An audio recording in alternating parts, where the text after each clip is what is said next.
My name is Steve. Um, I grew up in a home, sounds like it's relatively common, where uh, good and bad were talked about, rules were given. I grew up in the 60s and the 70s in a household where you were told to be good. Here's what you do to be good. Don't be bad, and we don't talk about brokenness, not how to deal with being broken. I had no clue what that was. It's actually something that I really love about this men's group, because when you walk in the door, the prevailing assumption is that you're broken and you need a savior. And can we just talk about that for about an hour? At the age of 40, I had a great life. I had a fantastic wife, a couple of really great girls, a couple of cars, house, great job, but inside I was a mess. I was an anxious stew. Henry Nouwen, as an author, would talk about the grade givers in our lives and what we allow them to say to us. And we are liked and likable because someone says, I like you. Or we're successful because someone tells you you did a good job. And so we hand ourselves over to those grade givers and we start measuring ourselves by what they say. And Nouwen tells us that when we've done that, we've not only become what the world says we are, but we are in the world and of the world. And we're measuring ourselves by the wrong things. That's what I was doing, and no one knew it. I wouldn't admit it to anyone. I certainly couldn't tell my wife because I couldn't be broken. That's what I believed. There was no alternative. And so I was a ripe stew ready for the picking. Remember when Stanley talked about your greatest regret has to do with someone you wish you never met? And that was me. I was extremely vulnerable to a pair of eyes. And a comment and a look turn into a flirt over and over again, turn into a text or an email. And you know the story. You've heard it hundreds of times. Mine's no different. Let me make sure I don't lose my place here. That cycle, that over and over again, that's you bumping into your guardrails. Stanley talks about a guardrail should light up your conscience. And the problem is, as it has already been said, when you bump into the guardrail over and over and over again, but you never get out of the vehicle to assess the damage, to see what's been done and what needs to be fixed. You haven't taken any action. And the bumping into the guardrail over and over again, that lighting up of your conscience, starts to get dimmer and dimmer and dimmer until it's just a flicker that you can easily avoid. And that was my problem. I told my wife, we are 4 years into a recovery at this point.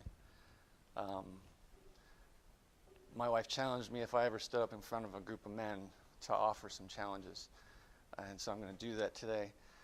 A wise person told me a couple of years ago, your wife can never be two things. She can never be illicit, and she can never be new. Illicit and new, and you don't want her to be. And you don't want to chase after that, because those are two horribly addictive drugs. Illicit and new. This little guy right here is the most dangerous thing that some of us carry around all day, right? You know what I'm talking about. 3 of the top 10 most visited websites in the United States today are porn. 3 of the top 10. And guys like me and a lot of you gray hairs out there, you're old enough to remember that you would sit at the TV and hope that the Jane Russell Playtex Cross Your Heart Bra commercial would come on, right? Or the JCPenney catalog would come. And it's a lot easier today. You can hide in your bathroom and go wherever you want, and no one's going to know. There are apps that you can put on your phones. There are things you can put on your computers to guard you. Take advantage of that. Let other people know where you're going. Would you be willing to have a conversation with your wife or your significant other about how sexual sin in this world affects you? as a man? Would you be willing to have that conversation with her so that she knows what you're up against? Does your teammate know what you're dealing with? And are you man enough to ask her how sexual sin in this world affects her? How does it make her feel? So that you're on the same team. And what do I mean by that? A couple of years ago, I'm at our kitchen table with my wife. We're both working. I write code for a living. I'm a professional geek. And I'm on a website looking at code. I know that's crazy. My wife is doing her work as a teacher, and I look over at her. She's got tears in her eyes. And I'm like, sweetie, what's wrong? And we look down at my computer, and here's my work on the left side that I'm doing, and on the right side, there's a picture of some half-naked chick, and she wants me to click on her because she's selling something, right? It's all clickbait. And my wife, who I had previously hurt so terribly, is now in a position where she looks at me with tears in her eyes and says, I'm so sorry for what you have to go through as a man. And that's what you want. Not an adversary in this area, but you need a teammate. You and your wife need to be on the same team. Stanley is very correct that sexual sin hurts like none other and leaves scars and marks. We're 4 years into recovery, and any given day, a trigger can really hurt. It can be a face, it can be a name, it can be a billboard, it can be a commercial, something that someone says. It's just, this is not an inconvenient interruption to our lives that we just get over. This is our new life. And that may sound hard, it is, and it may sound bad, it's not. Because you insert Jesus into that, and everything can change. That woman, my wife, my beautiful wife of 30 years, who I hurt so badly, is at home in our house this morning, praying for you and for me right now. And how does that happen?